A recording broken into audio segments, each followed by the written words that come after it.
Okay, you can use the backside. So the paper you got yesterday, go ahead and flip it over. That's the one you're going to use today. Okay, make sure your cell phones are put away, out of sight. Not on the binders, not anywhere else. You don't want any distractions. Okay, earbuds are out. Our guest speaker today is Mr. George Ayoub. He is a former Gish grad, former Gish teacher, worked for the Grand Island Independent and still does some writing today. So we'll let him take over. Thanks.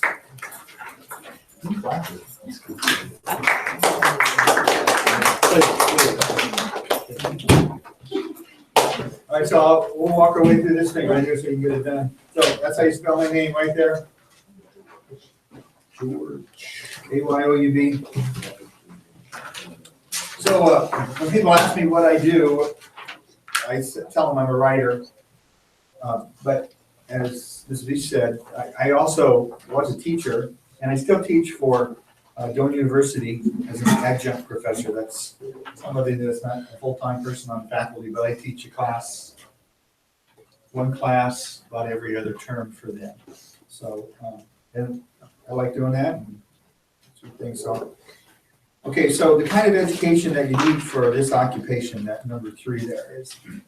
Well, I'll tell you what my education is, and then I'll tell you why you don't need to have that. All right, so I graduated from senior high a long time ago, 1968, which makes me math majors. Look at it, it's going, look at his mind, it's going. 67. Why did you say it? Did you have it? Yeah. Big, 67. Okay, I went to the University of Nebraska. I graduated with a degree in journalism and English. And then I taught school for a year. I went back, I got a degree, a master's degree in mass communications, mass media. I don't like that word, media, but mass communication. So that's my story, but it doesn't have to be your story if you want to be a writer. You don't even need a degree to be a writer. You don't even need a high school diploma to be a writer. You gotta be good. And here's the deal. If you stay in high school and if you go to college and you work on it, you'll be good. Because for 2 reasons. First of all, if you go to those places, if you're in high school, you have people like your teachers, other students who are good writers, show you what's what, you know, it can help you. It's the same thing when you go to college. You know, if you go to college, you're paying money to go. Get as much as you can out of it. You know, if you had to hire me to teach writing to you personally, it cost you a lot of money an hour.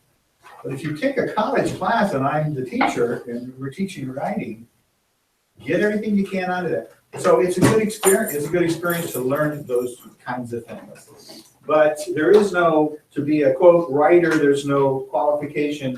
There's no academic qualification. If you want to work at the newspaper, and if you want to be a reporter at the newspaper, you have to have a college education, a bachelor's degree at least.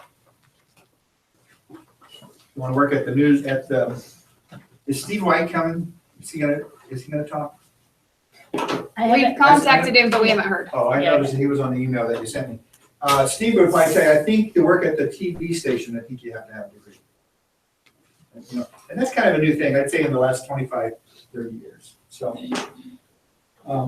I encourage you to get as much education as you can, you know, to be a writer or any kind of creative, artistic person.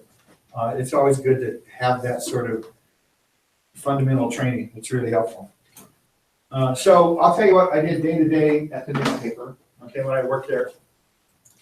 I was a columnist, and a columnist is a person who writes opinion.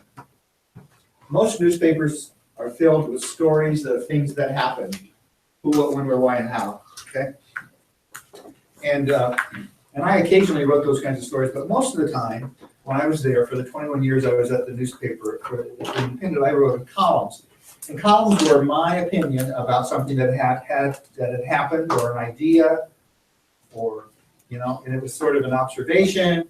I like to put it in the category of, so what do you think about this? What do you think about this? So here's an example. So when Walmart announced that it was sending they were gonna open two, not one, but two super Walmarts in Grand Island. Everybody was really excited about that because, wow, that's not one, but two super Walmarts in Grand Island. So I wrote a column, and I'll tell you where this came from. I grew up, my dad ran a small sporting goods store up until the time of his death.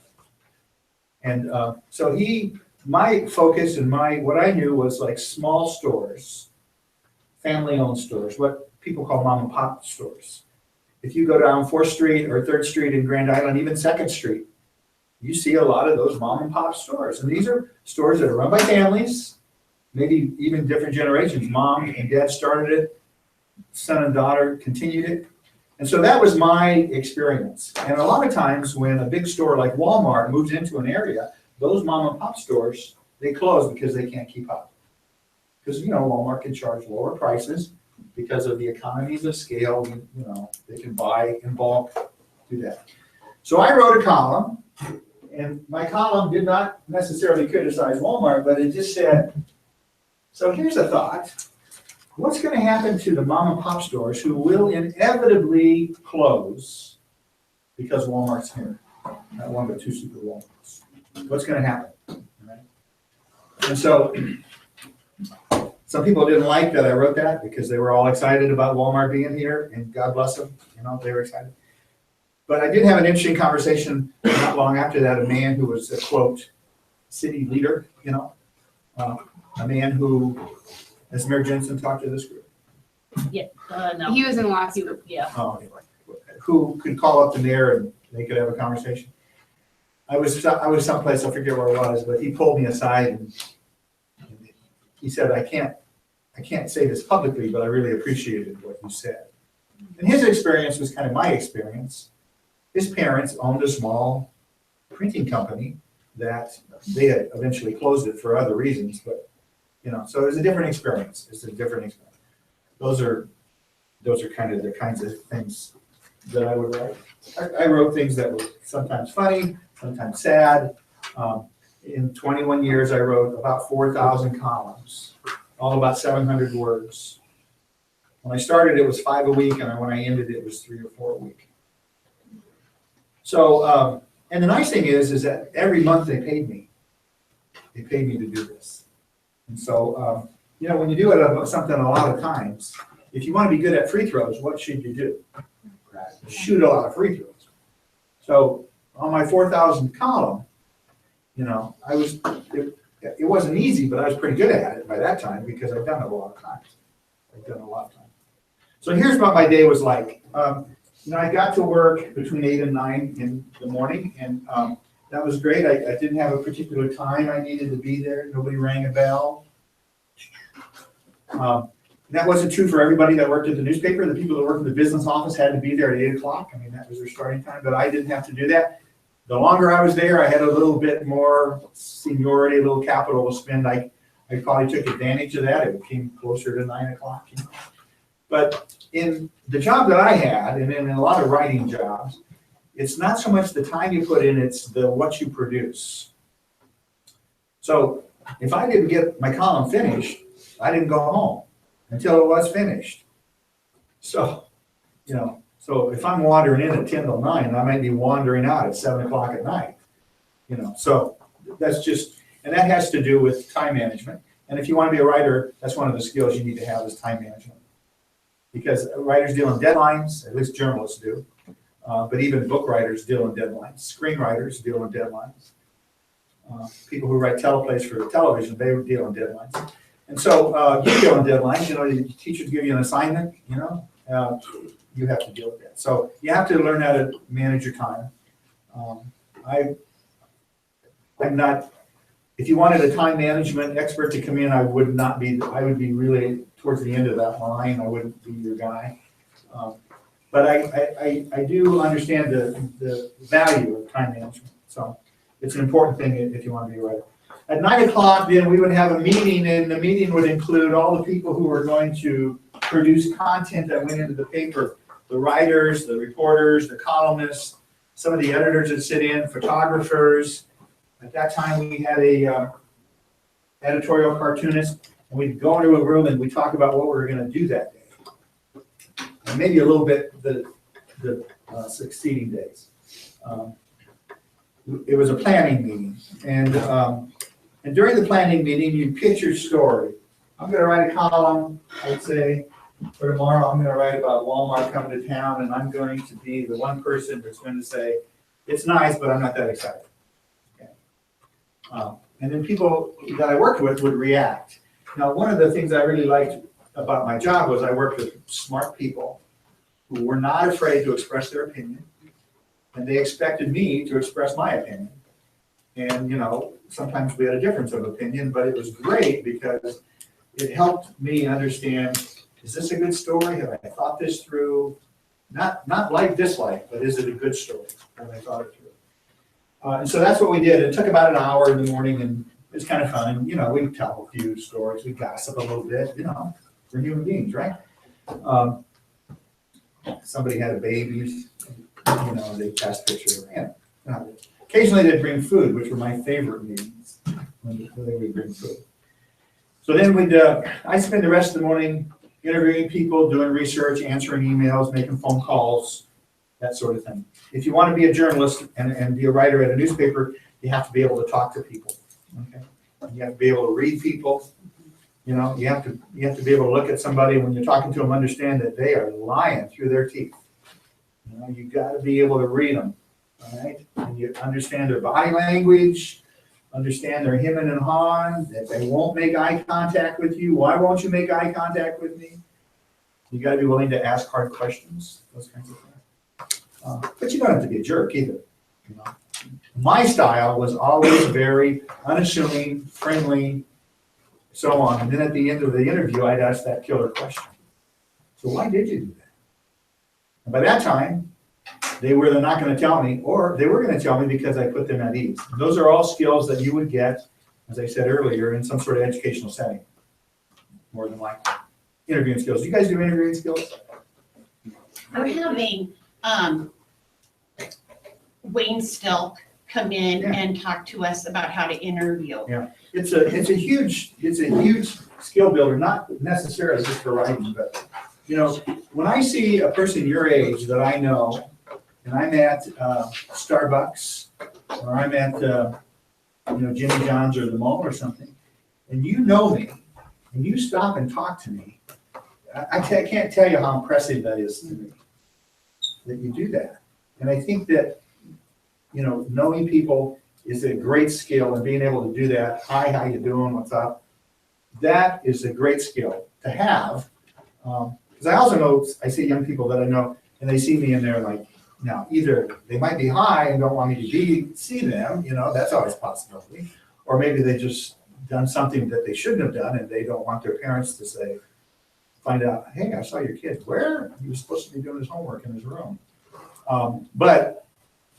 So that whole thing about interviewing, poise, all those connecting with people is a really important skill. And it's a very important skill if you want to be a newspaper writer. Okay, so then in the afternoon I would write, and I would try to, my deadline was 4 o'clock, and so at 3:59:59, you know, I'd just be wrapping it up. I kind of milked that whole thing. If I was going to go over, you know, sometimes you go over because you can't get a hold of somebody. A 4 o'clock deadline is hard if you have to call somebody who's working. So, for example, if I had to call one of the teachers here to get a quote for a story, you know, if I call at 3 o'clock in the afternoon, I'm not going to get you. I know that. So that timing thing. So if I'm calling somebody that works at a, case in Holland, I should know what time the lines change and things like that. So sometimes my deadline ended up being after that. But as I said, I left when my work was done. You know, I didn't get to come back the next day and start over with the same column. The column had to be done. So there's a great sense of satisfaction for me anyway, that in the morning, my screen was blank.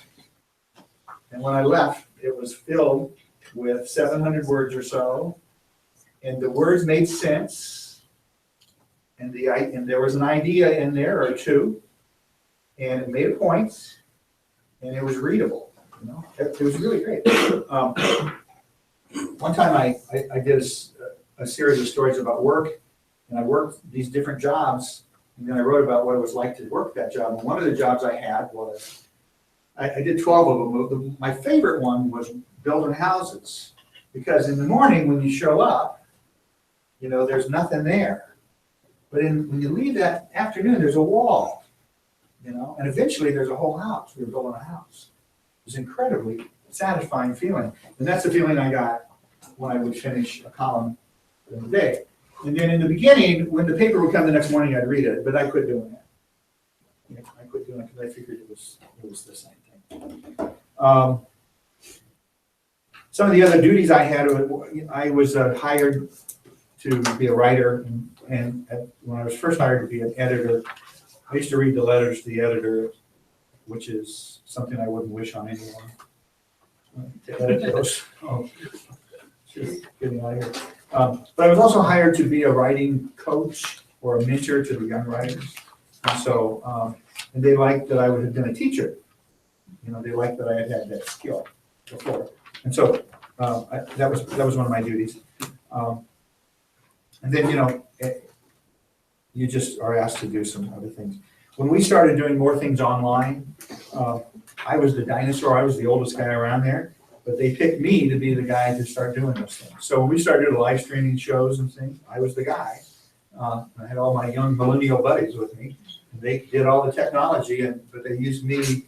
And so I really felt gratified that I had kind of a foot in two different generations at that time. And I'm not very skilled in all that, but I do understand how your generation gets news and gets information way different than how my generation did.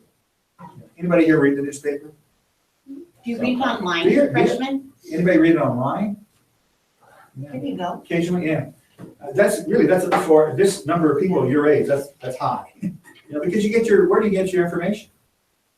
Facebook, The internet. Instagram, YouTube, right? Google, Snapchat, all those, whatever, yeah, yes.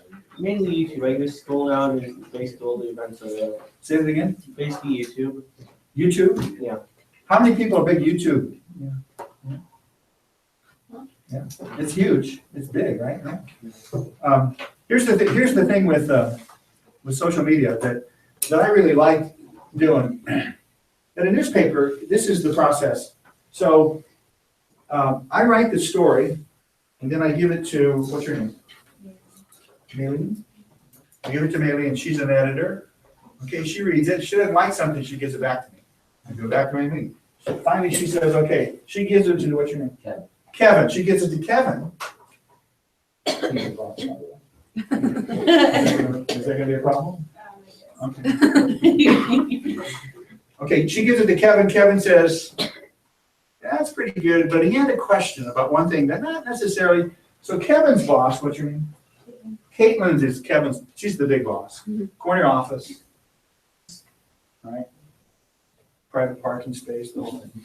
So he might ask her, so this is the process. So normally I would write it, give it to one person, and they would give it to another person. So there'd be 3 sets of eyes, mine, hers, his. It's occasionally a 4th set of eyes. So that's what happens in a newspaper. That's what happens in most news organizations. Even places like the Huffington Post, even some blogs, they have editors. All right?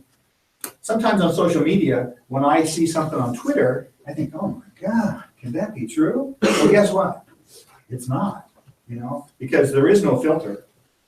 Nobody's saying, hey, that's not true. That's why you have to really be careful. That's one of the big differences between old media and new media. Newspapers are old media by old people.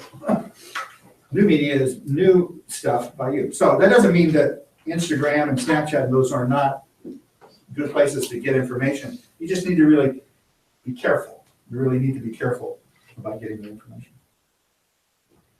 Okay, the skills that you need for, I've touched on some of the skills that you need for my occupation, but obviously you have to be able to write. And, writers read, they read books, they read magazines, they read newspapers, then you read Snapchat, they read it all. Language and words are a big part of it. Right? And it's a, was it the first class about Yes. that young woman that you pointed out? She didn't know. Oh, yeah, she did not, yeah, that was period 2. Too, yeah. I was saying, one of my things that I always wished is I wanted to be bilingual, but I'm not. And I think it may have passed me by. But many of you have the opportunity to be bilingual. She was bilingual. Yes. And then another person in the class had 3 languages. So I just want to, oh my God. It doesn't matter the language if you are reading and writing those languages. You're working out. You're shooting free throws. You're lifting weights. You're doing all that stuff. That's all. It's all reps when you're working with language. So that's certainly a skill. It's really important to be curious if you want to be a writer. I think it's important to be curious if you want to be any kind of storyteller or person in the creative arts. To wonder how the world works, what makes those things tick. Why is that person like that? I was watching YouTube last night, and I like to watch YouTube sometimes with no sound to see if the storyteller tells a good enough story that I get it without them explaining it to me. That's a good idea. So here's the story. Guy's sitting in his car, maybe you saw this. Guy's sitting in his car, and he's looking out the window. He's in a parking lot, it's fairly empty. Parking lot, and he's looking out the window, and you can tell that he's distressed. He's in the passenger seat, and he's looking out the window. And another guy walks by, and he says, "Hey," and he motions down, and the camera shows him there's a billfold there. And obviously he's saying, "Can you get my billfold?" And the guy's a jerk. And he says, "No, get out and get it yourself," and he kicks it. He kicks it about 15 feet away. So he walks off. So the guy in the passenger seat gets out slowly with great difficulty, and I realize that the guy has no arms, here and here. And so he's going over struggling to get the billfold, and the other guy's down the other end of the parking lot and sees him. Okay? No words. So he sees him and he comes back and he understands. And the point of the thing was, can't tell a book by its cover, something like that. Yeah. No words. Try YouTube without words. It's fabulous.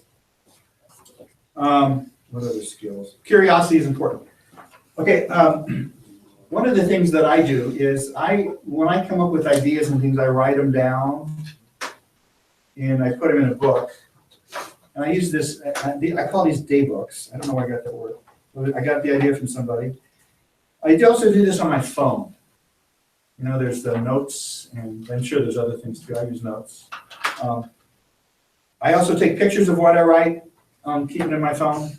I do that as well. So this is a good thing just to have to look back over what I've done. And I do this for everything. I make notes about, here's a class I was teaching on writing. Show me your sketches, Mr. Ayoub. One of the books, I haven't talked about the books I wrote, but sometimes I sketch things out. I actually draw a picture of what it is. I wrote a book once about a young man who was in a car accident in a small town, and he was injured badly, and taken to the hospital, and he had amnesia, and he couldn't tell them who he was. He didn't remember who he was, and there was nothing identifiable in the car, no registration, none of that. And so the story is about people started rumors about who this person was. Some of them were good rumors, some of them were terrible rumors, but it was about rumors. You know how rumors are. Anyway, what I did, so I knew what I was doing, is I drew a map of the town and the exact buildings and streets and And so when I was writing, I had that up next to my screen, so I knew that what I was 4th Street at, in one paragraph, I make sure it was 4th Street in the next paragraph and not some other place. And it really was helpful to me. I'm kind of a visual learner in that regard, and I know that about myself. So I really like having something like this. So somebody asked me earlier about why did I choose to do this? Why did I choose to become a writer? And here's why. Actually, it's like a 3-parter. I always like to words and I like to, not necessarily to write, but I love the language and fun things you could do with it and things like that. And I was not a great student in high school. And I was an okay student in college, but it was in graduate school where I became really much better. But, eventually I realized a couple things is that I could do it. I could write, and that I was good enough to do it to make a living at it. And so I kind of put those things together and said, well, I like doing it. I kind of had that kind of passion for it, but I never, for a long time, considered that this would be my job. I always thought my job would be something else. I'd be a teacher, I'd be a banker, I'd be a movie star. That's not quite a job, but it's a description. I'd be something, but I never thought I would, but what I like to do, right? I never thought that would be the reason, the job of me making money to make a living. So that's kind of how I got started with that whole thing. And, and as I went along, I found that, the more I did it, the better I got at it. And so eventually, in addition to working at the newspaper, I've written some books. So I wrote a book, the first book I wrote was called Warm for Christmas. And it was not a Christmas story, but it took place at Christmas. So that's why it's in the title. It's about a little boy who's 11. His mom has died of cancer. He's trying to hold his family together. His family's not cooperating. His dad is in complete denial that his wife has died. His aunt is helping the family. She's just overbearing. His oldest brother's away at college and not much help at all. His middle brother uses drugs and finally gets caught and has to be sent away. It's just, his life's really a mess. And so he's trying to hold all this together and be the kind of the strong person in his family. And he gets a series, 3 gifts are delivered to his house over a period of a couple days, and they completely changed his life. So I wrote that, and about a year later, I got an email from a film producer in Los Angeles, in Hollywood. And he read the book, and he said, that'll make a great movie. He wanted to take out an option. And an option is, he wanted to sell that story to somebody who might make a movie with, like a production company or studio, or more likely these days it would be somebody like Netflix or Amazon or on one of those streaming services, which is really the way the movie business is going these days. You probably know that. And so he said, I'll pay you a little bit of money if I can do that for a year, if I can be the seller for a year. And I said, okay. And it was all very exciting, the movies. And we did it for 3 years and nothing ever happened, It became less exciting each year, as the money became less as well. But, I learned a little bit about it. And I guess I haven't told the other classes, I actually then ended up writing a screenplay based on that story. We wrote it together, this producer and I, and I'm not a good collaborator, and we did it long distance over the computer, so it required me to buy specialized software, and he would write and I would write. And anyway, the screenplay is too long, and it's we added things that were just crazy. And so you can tell him I said that. So I wrote that story, and then I wrote the one I told you about, the kid who died. And right now I'm working on a book. It's a biography. It's about a former newspaper publisher from the World Herald. And this book is commissioned. And a commissioned book works like this. So when I wrote those other 2 books, you write them, and then you try to sell them. So it'd be like, anybody here an artist? Anybody here draw, paint? Anybody? Well, you do that.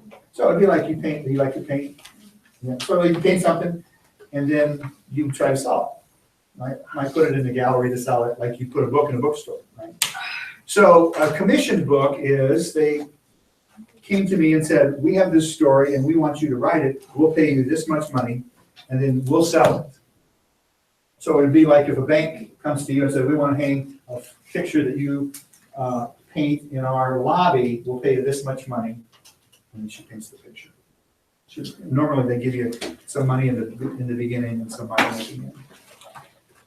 And so that's what I'm working on now, and it's a really big project, and this guy's had an interesting life, and it's probably gonna take me, they said 18 months, but I'm thinking it's probably gonna be 2 years. I'm about almost a year into it now. So I spend most of my time doing that. I also write a newsletter for Grand Island Senior High School alumni. It comes out every other month. It's coming out here in a couple weeks. And so I do that. And what I do is I write a column for that, and I write a story for that, and then I edit all the other stuff. We have other people that write for it. In fact, a student from Grand Island Senior High writes about Grand Island, what's going on at Senior High. So I edit that, and that's all electronic, just email. The mailing list is about 6,000 on that.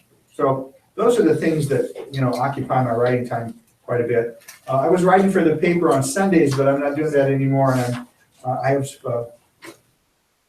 one of the things I did before I left the newspaper was when I knew I was going to be on my own, was I bought a domain name, and it's very cheap to buy a domain name. So georgetayub.com is my web address, and so what I want to do eventually is post my columns there and do some other things. There's about 4 things I want to do, and so I'm just getting that started. I just really have not had the time to work on it.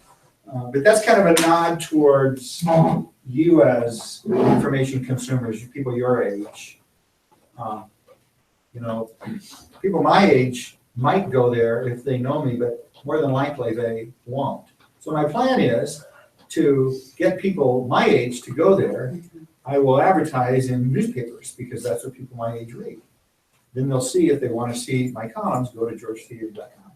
So, you kind of have to play that sort of marketing game as well. What are your questions so far? Anything? Is one of your questions, why the heck doesn't he keep talking? That's not one. Kelly, you'd never say that. Let's put a plug-in for journalism here at Grand Island Senior High as the class to date. Yeah, let me tell my journalism story. Yeah, when I was a sophomore at senior high used to just be 10, 11, 12. And I wanted to be on the Islander staff, the school newspaper. I wanted to be on that in the worst way. And I took journalism as a sophomore. And it was called 4J. And Mrs. Barth was the teacher.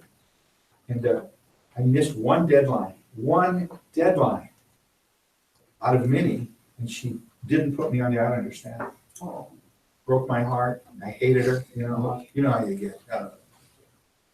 And then I learned to love Mrs. Barth because she taught me that you don't miss deadlines without a consequence. She held me accountable. Oh my God, what a concept. There's a consequence to doing those things. And I suffered the consequence. And for me, it was not being the journalism advisor. So that was in the spring of 1966. And so in the fall of 1992, guess what I was? I was the Islander advisor. And I taught beginning journalism. And I told the Mrs. Barr story the very first day in class, that if you miss a deadline, there's a consequence. There's a consequence. I would really encourage you to, and it's an elective, is that what you said? Yep. Yeah, it's a great class. Even if you don't want to go into journalism, it's a great class. You learn about interviewing, you learn about writing, you learn a lot of different things. If you study journalism at university right now, they don't even call it journalism anymore.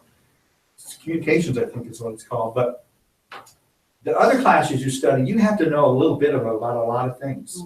It's an arts and science degree, and so you'll have to take some science I took physics. It was one of my favorite classes because it was for non-majors, no lab. It was just great. I really loved it. You have to take math and, have to take history and economics and all those things you use when you become a journalist and a writer as well. So, yeah, that's a good thing. Do you get to take electives as a freshman? Mhm. Like what? Like You get what, two classes? Two. Yeah, there's 2 spots for electives. Yeah, so what do you take? Band. Band? A lot of them will have like show choirs, band, some kind of music,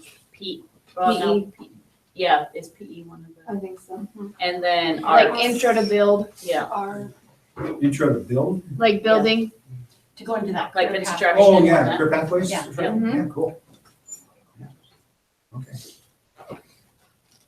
So I have a question too. I don't want to get off track, but I'm curious, guy. So when you're a senior, I mean, this was 6 years ago. You only my son, he went to school in the morning. I never understood. I asked him if he was a part-time student. So you can work your way into that sort of thing? Yeah, really. If you take if You you take get a lot of your cores out of the way. Is that a early on. goal of yours? Really? I think a lot of them anymore do that and then they go to work. So Really? then they get credits for working also, Oh, well, that's, which makes sense That to makes me. I sense. think Yeah, I if didn't you're know. I gonna just do thought- an early release, that's the route it should We go just and thought not Max was just just coming home. well, he's a sloth, yeah. He was a good student. But I was thinking, you go to school in the morning, then you go work at, McDonald's. You don't get credit for that, do you? If they can Yeah. show their work hours, yeah, it's work study, they can get Seriously? work hours. They could just turn in their either pay stub or their hours or something. I have no idea. But a lot of kids don't realize or don't do that, and it would be so easy to do that, to get credit for just Does doing. anybody know anybody who's a senior and takes classes all day? Yeah, You do? Who? See, Aaron Zamaya, he's here pretty much all day. that surprises me. What's he Under thinking about that- studying? under that system. Well, he won some awards for, hey, here's another plug-in for journalism, you guys. Aaron, who's a Went to senior, state. won a whole bunch of awards for journalism, women's writers. Nebraska Press Women, he Yeah. got 2 first I saw that, I place and saw that. goes on to nationals. Right. That's a pretty exciting thing. Okay, questions? Let me tell you a couple of stories. So once when I was working for the newspaper, I met the President of the United States. Shook his hand, had a conversation with him. I mentioned your name, Kevin. No, Shoot. Oh. I mentioned your bosses. I was working in Omaha at the College World Series, and I was on assignment. I was writing a column about Nebraska had finally made it to the College World Series, and so I was writing a column about that. And the president was there at the game, and he came through the press box while we were all working. And the press box was had 3 tiers, and the top tier is a walkway, and he was heading to the private box down the way. But this was President George W. Bush, the second President Bush, and he's a very friendly person, and so he came through and he was waving, and I thought, how many chances are you going to get to meet the president? I mean, actually meet the president. So I kind of went up a couple stairs, and he paused at the top and stepped down, and I shook his hand. Mr. President, it's nice to see you. We just chatted briefly, 30, 40 seconds at the most, and he was very friendly, and pretty soon I feel, you know how you know somebody's standing right behind you? I feel this presence right behind me, and then a hard thing right here, pushing into my, and it was the largest Secret Service agent ever, is saying, the president needs to move on. And this was his gun inside his coat pocket, pushing up against me, and I'm going, okay. Anyway, it was exciting. So later, my friend Terry, who was working with me, he said, God, Ayoub, I thought they were gonna shoot you. I said, I was just talking, So that was kind of an exciting thing. And, I did get to meet a lot of people who are kind of, quote, we think are important, the several governors and senators and business leaders, and that was always kind of a cool thing. But I also really liked writing stories about, I wrote stories about them, but I liked writing stories about people who are just everyday people too, and people who, you know, could live across the street from me and be my neighbor and, you know, whatever. I'll tell you a couple of those stories. So I got a phone call one day at work about, a friend told me about a guy named Joe. You know, I told your other class was wrong. Yeah. He had ALS, not. Oh, he yeah, had- Lou Gehrig's. Yeah, he had Lou Gehrig's disease.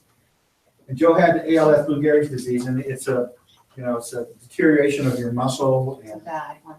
it's terrible. And you die from it eventually. I mean, there's no cure, and there's no, you never get better. You just continue. Maybe some of you know somebody who has died of ALS, and I had a very close high school friend die from it. But, so I knew about ALS and how terrible it was. And so he said, this guy Joe has ALS, and he gets around. He still had enough strength and movement in his hand that he could operate a motorized scooter. You know, one of those little, it's not a wheelchair, but you can get around in the scooter. It's like you see at the grocery store. You Yeah. mentioned that, yeah. And so, but it's a little smaller. And he said somebody stole Joe's scooter. I said, really?